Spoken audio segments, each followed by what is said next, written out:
The guest I had the privilege of interviewing is a fast rising, path breaking name in the world of opera, Oscar Castellino. Oscar's exploits on stage have mesmerized audiences the world over and made them blink more than once in amazement to conceive that his journey started from being a software engineer in Bombay to now creating the Mars anthem for Elon Musk's SpaceX. You heard it right, the Elon Musk. To get more scoop on Oscar and his upcoming projects, check out the links in the description of this interview. Now, as always, sit back, grab a drink, and enjoy this interview. Please share your comments and like, share, and subscribe if you haven't already. Hello and welcome to What's Up with Vasant. We have yet another special guest, a very old friend of mine who used to be my next door neighbor all the way in Santa Cruz in the city of Bombay. Now has become an internationally recognized opera performer. Please help me in welcoming none other than Mr. Oscar Castellino. How's it going, Oscar? Hi, Vasant. Pleasure to speak to you after a long time. Absolutely. So I'm going to rattle off some of your very many achievements. You've performed at Queen Elizabeth's Diamond Jubilee pageant on the River Thames in 2012. You've composed the Planet Mars anthem, Rise to Mars, that's been adopted by the International Mars Society. There's this Elon Musk connection. Um, and then you perform with the Welsh National Opera and the Scottish Opera.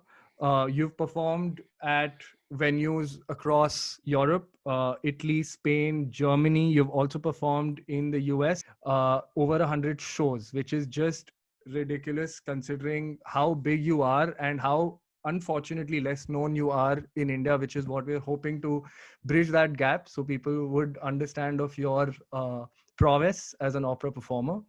So let's dive right into it. How does it feel to be one of the only two or three big names to have come out of India's opera scene and to now be performing internationally? What it feels is that why there are not more opera singers from India, because I do think like the Indian voice is like very special. And when I heard opera, I was really compelled by the sound of it. So I was like, sound is something that, that probably in India a lot of people would sort of like. If they it's a acquired taste sort of thing, but it's also very special to see a powerful instrument where somebody's singing without microphones and stuff. So yeah, Yeah. it feels finally sort of proven that it's possible for like an Indian. Very few have done it. Two singers before me. So we have somebody about say 20 years ago was doing really well. His name was Frank Oligario. He's no more. And Okay. then Frank Oligario, and then this Patricia Rosario. So she is currently a very prominent soprano. Soprano is somebody who sings high, female high voice. Okay. We're gonna get into a special edition in this show. I'm gonna call it Bust the Jargon because I have put together a list of terminologies that I think are commonly used in the world of opera. We'll get into that in a bit. I hope I will know all of them. Yeah, it's going to be a quiz for you. But it's also interesting because, and this is the part of the interview where I'm going to get into the journey. So, from being that kid who taught me math, and we talked a lot in those days in the summer of 2000, 2001, to now becoming this opera performer. Can you walk us through the journey? How did it all happen? So when I was in Missouri, so I grew up in Missouri, and I used to sing, in school, in the school choir and stuff. But I never like really took it seriously. And then as things go, I finished my 12th standard, and then you had to do something at the engineering or become a doctor. And then that time I thought physics. So I when I did physics, I loved physics. So I went there. I used to also do projects at Tata Institute Fundamental Research. I was completely into that. And then I did a post graduation in software technology because As we had everyone a does. module in physics. Yeah. At Yeah, home. so I kind of became software engineer. Okay, so Yeah. so I was working as a software engineer, and then that's what inspired me to sing more. Because I needed like a break. Some release. Some I release. needed a I needed a break out of that. So in the evenings, like I used to work in Santa Cruz East, and Mhm. where we used to live in Santa Cruz West. So I Correct. could just go over. But then I used to go to Bandra. I joined this choir. There was an ad on one of the magazines. I joined one choir and we used to sing. Cool, cool. You were born in a car. Sorry, I know it's very random, but I think it's a very interesting story that you should tell us, our audiences, about. Yes, yes, What yes, yes. happened? Like, how? What was that? Like, how did It that was happen? very early in the morning. It was a show. I just decided to come out as a surprise when nobody expected it, and yeah, Okay, yeah. So so so in Santa Cruz, yeah, when Santa Cruz where we lived on the same floor, there are the Kaspakers, right? of course, Yeah. So the grandfather shout had they out. had a car which is Mhm. Premier Premier Padmini Padmini, yeah. Fiat. Okay. Yes. Yeah, so that was the car, okay. And I decided to come out as a surprise, and very early in the morning, so we had no option, and they were very helpful. They're lovely people. So Okay, so bust the jargon. We're gonna keep going back to opera because I think that's the mainstay of everything that's Oscar today. Uh, can you please walk us through these terminologies or explain to us what these mean? Area. What does area or araya mean? okay, so the thing is, it's called aria. Aria. Okay. It's an Italian word. So aria actually means song. It Okay. just means songs. Yeah. So in an opera, generally, when you have a song, it's Mhm. called an aria. So you call it an opera aria. So Okay. you have arias, and when you go for an audition, you'll perform that aria, because in the middle between arias you have text and speech. So you can't perform that. So you perform aria is a song in Italian. Okay. Cool. What's recitative? Okay, so what happens is, as opera developed, the spoken parts in between, they started singing them as well. Okay, they started Mhm. singing the spoken parts. So if I'm saying, "Hello, Vasant, how are you?" So they'll sing that. So, but it's not a song. It's just like people talking in song. So that's called Oh, okay. recitative. Okay. Yeah, in Italian, another word recitativo in Italian, and in English we took it on to English and say recitative. Recitative. Okay. Yeah. Then there is libretto. I'm just trying to be So standing about it. yeah, so in opera, when you write, this one guy who writes all the text. So what an opera composer generally will look at it, at a book and say, "Oh, this is a good story. I want to write an opera." Then he'll call a guy who'll write the dialogues. Mm-hmm. Okay, and that's called the libretto, the text. Then the composer takes it and he performs and he makes music to it. So the libretto it's just like the script without music. Is it the thing that the conductor of the opera uses to guide the musicians, or is that different? That is No, that's the score. That's Okay. the score. So the recitative is taken, the libretto, sorry, and the composer composes it to music, and he creates a score, and he gives it to I mean, that's released, and then the conductor will look at that and conduct. Okay. Perfect. What's a soprano? So soprano is the highest female voice. So Okay. it's like, "Oh," that kind of voice that you hear Oh, is, yeah. So the woman who cracked the glass, she's a soprano, and she's the most in demand, and she's a superstar. okay. Can you just repeat that piece again? Sorry, there was still a lag as you were speaking. Anyway, Okay. no worries. So the woman who would crack the glass with her shrill high notes is a soprano, and she's a superstar, and everybody comes to listen to her. Okay. She's the one who broke the ceiling. What's a Yes. contracto? Contracto? Contralto is like a lower female voice. Okay. So you have some females who have a deep sort of voice, which is, I love that voice. It's very beautiful, and it's a contralto. Okay. And then the tenor.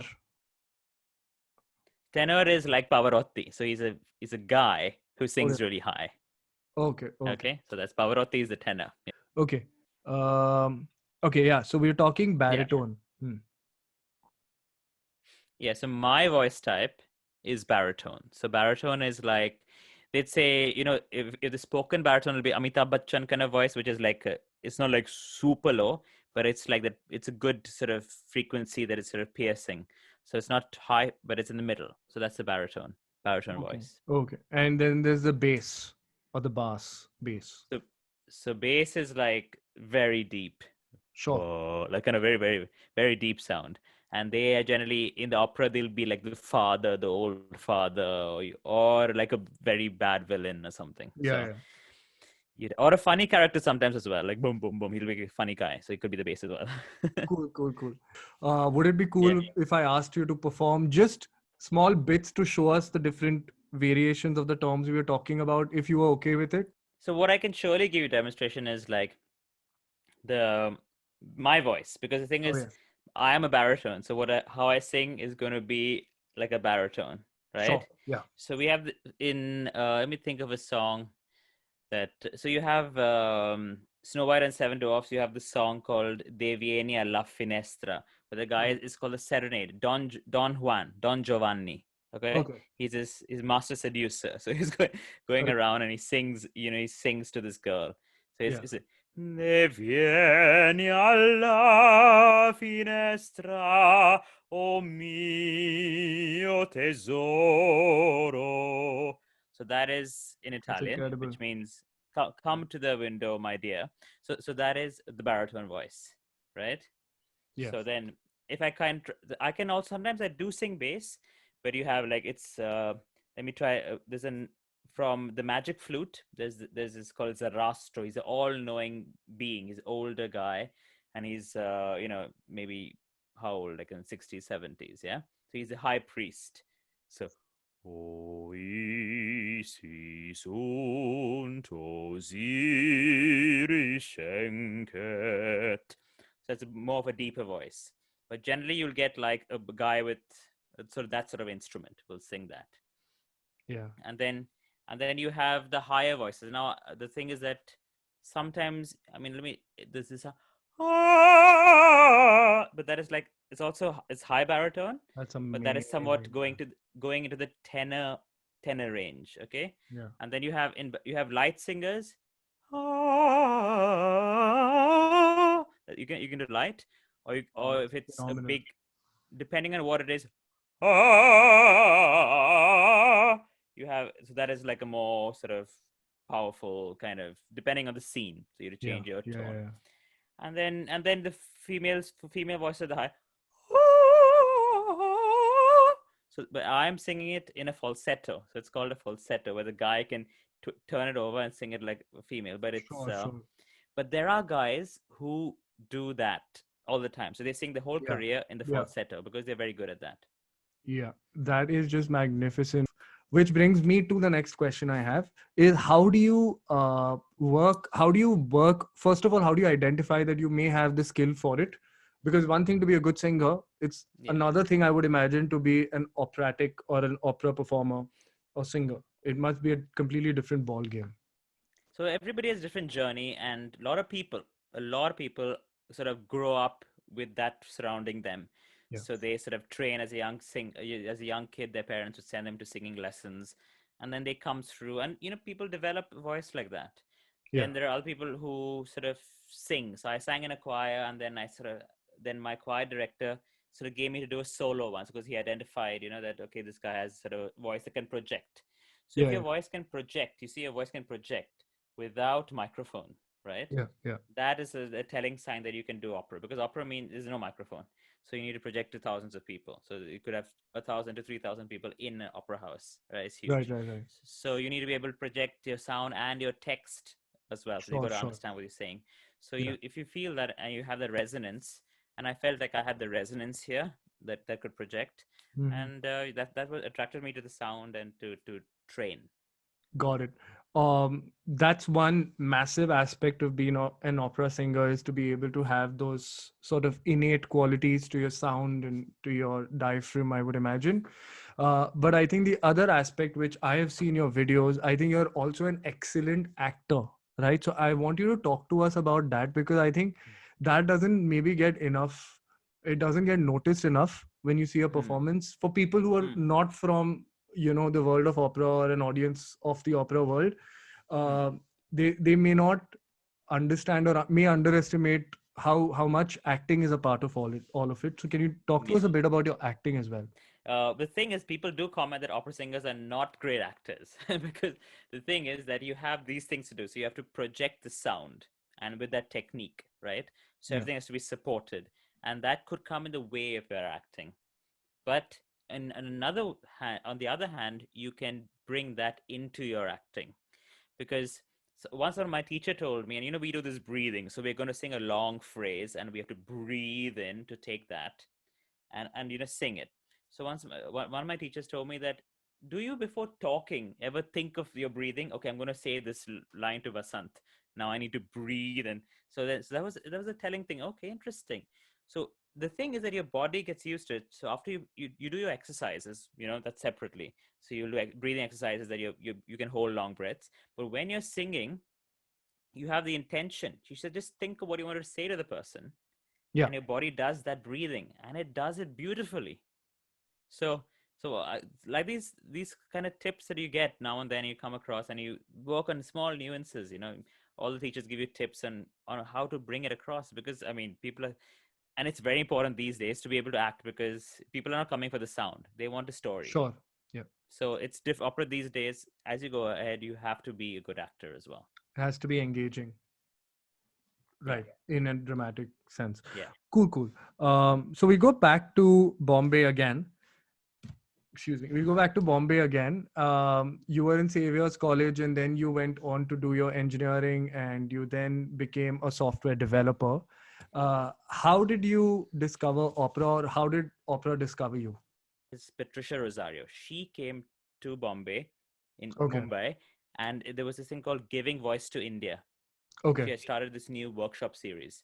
So I one of my friends said, "Why don't you come with me?" So we went, and she played the piano. I sang a bit of not opera, and she said, "Okay." And I was so scared. We were like, she's going to say like, "You not sing opera," but no, she was so lovely, and she said, "Why not try and see what you can do?" So she selected a few singers from that kind Sure. of audition thing to do workshops, and then Hmm. I went to the workshops. And then's when she said, if you would consider, auditioning in London, then that'd be great. I know you have a job and you may not want to leave it. I said, no, that's so cool. I'll come to London to audition. So yeah, And so you that just was it. flew to London, you did the audition, and then you landed the job, or Yeah, yeah. So okay. the thing is that I auditioned to the Royal College of Music. So I said, okay, this is the best college in the world, one of the best. Wow. And you go there. I said, I'll go there, audition. And if I don't get in, then I'll do my software job, which is fine. It's great. Or I would, if they think that I'm good for it, the best college, that means I have a chance to do something. So I went there, Yeah. and I didn't know how difficult it was. She didn't tell me how difficult. She said, "Oh, you have a chance." I Yeah. went there and I saw hundreds of, you know, I mean, a lot of people, That's and they had crazy. so much How experience. many people, if you had to put a number on it, had applied at the time that you did? Yeah, so for I went, so I did my audition. I saw a lot of people on my day, and I went home, and I was staying with her in London. She said you can stay for a few days and audition. And I said, how many people auditioned? She said about like 600 or something. I was like, my goodness. I said, if they have trained all these years, like I thought it's impossible. And I said, how many get in? She Yeah. said it's like 5 to 10.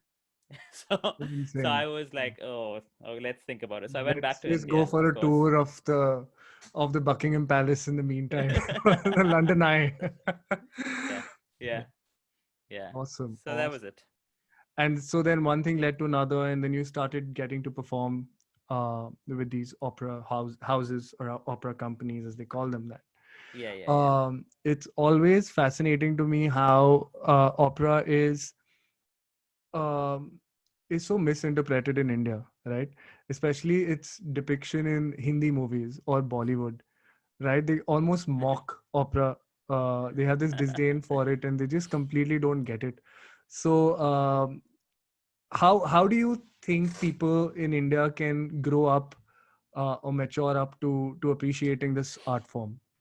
The thing is, okay, it's in the movies, but if they actually listen to something, Yeah. and there's a story, and they engage in that story, then they get used to listening to this sound, and they know that this sound is this kind of art is something that can convey something to us. Yeah. So I did this opera wala tour in the Italian embassy, and we got together about Sorry, say can you tell people about Opera Wala again? Because okay, the okay. people may not be familiar. So, So when I finished my college, 4 years, okay, I said, let me go back to India and spend a year out there and sort of try and see what's the chances for opera out here. And then I was like, okay, I'm the guy who's sort of selling opera, so let me call myself Opera Wala. Okay, right, right. so and at the same time, the Italian embassy was looking to do something similar, so we got together. I mean, I by chance met the head of the Italian embassy, and we did this thing together called Opera Wala Tour of India. So I Okay. did, and I said I want to start in the same place where I studied my physics and had no idea of opera. So I went back to St. Xavier's, spoke to the principal. We had a huge concert there, Hmm. so many students, I loved it because I could sing to like one of them was me a long time ago. So we did that. The response was great. A lot of students came to me and have written to me after that as well, and Wow. interested in opera. And then I went South India mainly, around South India, Mysore, Goa, different places where so I organized these concerts, and I had a story. I created I took different songs from different operas, and I created a story, Okay. and to guide the audience because I don't want to just sing one song after the other. Like this Right, is right, right. opera, and I'm demonstrating this kind of. And was this in Hindi or did you Indianize it? Did you Indianize the opera?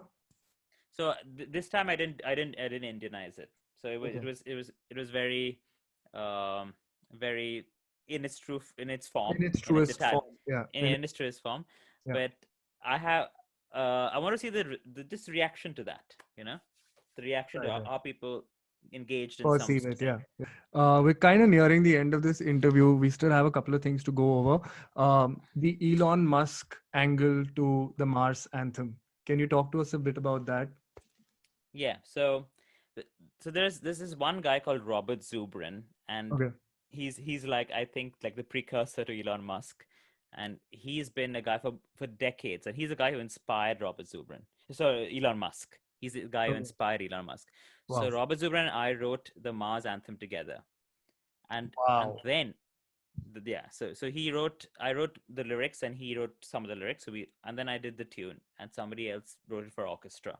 Okay. So Robert Zubrin now is the president of the Mars Society. He's a very prominent figure. We're talking about Mars if you look at the news. Okay. And he told me we need to create a song, for these guys working at Boca Chica. Boca Chica is the SpaceX center, which is like Oh, Elon really Musk, forward. SpaceX. Yeah. Yes, Yeah. yes. So I wrote a new song recently called Halfway to Mars. Okay. Okay. That is dedicated to Elon Musk's work. And then Robert Zubrin handed over to Elon Musk the song. And we had Elon Musk at the conference recently. So we did a Mars conference where I performed. It was virtual because of this stuff. And yeah, so Elon Musk And was he was there as there. well. He was Yeah, yeah, virtually there, he was uh, there. seeing your He performance. yeah, he presented the conference and stuff. But Crazy. yeah, but yeah, but a lot of things going on. So it's not like only my performance or something. But No, but I mean, it still is fantastic, and it's next level stuff that you get to perform at these levels that you do. And you have yeah, personalities like Elon Musk, being there, and it's lost to the Indian audience. Like people don't even know about you, and that's yeah, why I feel like this is maybe a good platform and other such platforms to be able to bring to them your greatness. So maybe you can talk to them or in general a bit about how it pays to be in this profession. How well paying is it as a profession? Even yeah. though it's an artist's, Yeah. So job. it is something that if you have this goal that you want to do and you're really inspired by it, then you must take it up Sure. because otherwise, like I had a software job, so I definitely am not doing financially as well as before. Right. Okay. Right. Yeah, though, but the thing is that I've had these experiences. I live in London, first of all, so that's the most one of the most Oh expensive yeah. cities Yeah. and stuff. Therefore, I'm not doing as financially as well I was doing in Bombay. But and I must say it's very difficult. So to raise, I'm always very encouraging, but I need to tell, and a lot of people, I've talked to a lot of people, and they have taken it up. So a lot of people have taken it up and doing pretty well now. Okay, Mhm. pretty well to raise money. The good thing about being so rare in India is that you can write to people who may sponsor you because it's so rare. It's like, oh, you're doing something great, I'll sponsor you.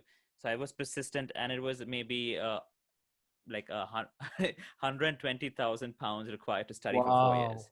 Yeah, That's for four crazy. years, the Yeah. entire Well, thing with that's a like huge amount of money. Yeah.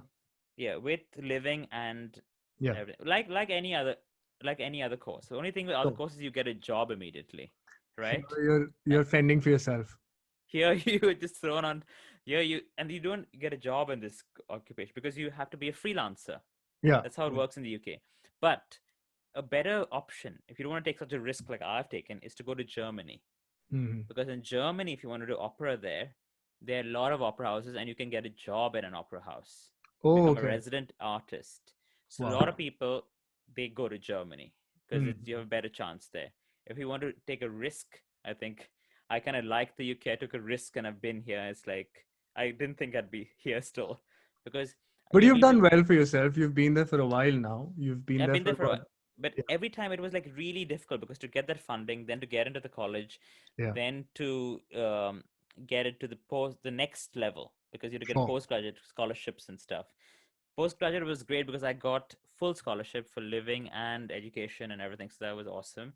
Then after you get that, you can't go and work because you don't have a visa. Okay. Because yeah, I have an Indian passport. So you can't get a work visa because you don't have a job and you can't perform. So it's like a catch 22. But the yeah, route out of it is called an exceptional talent visa.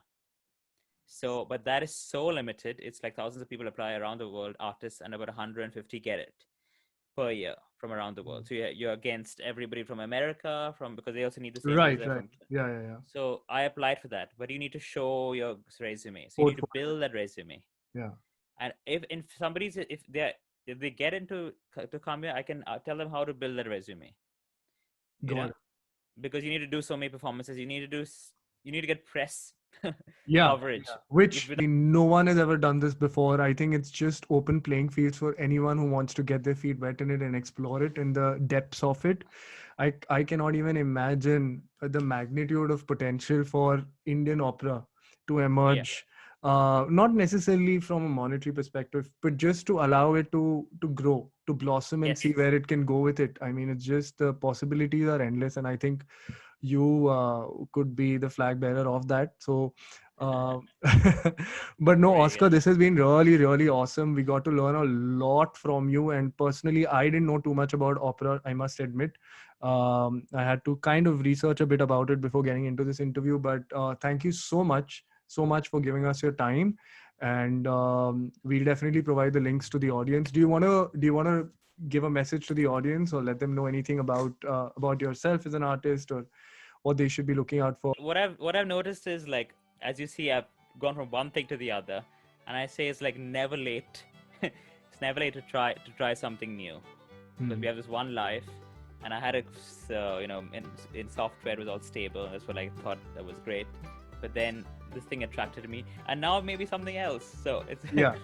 with this day and age, it's possible, and we must like make the most of like experiencing life as much as possible. So my name is Oscar Castellino, and do catch me on What's Up with Vasant.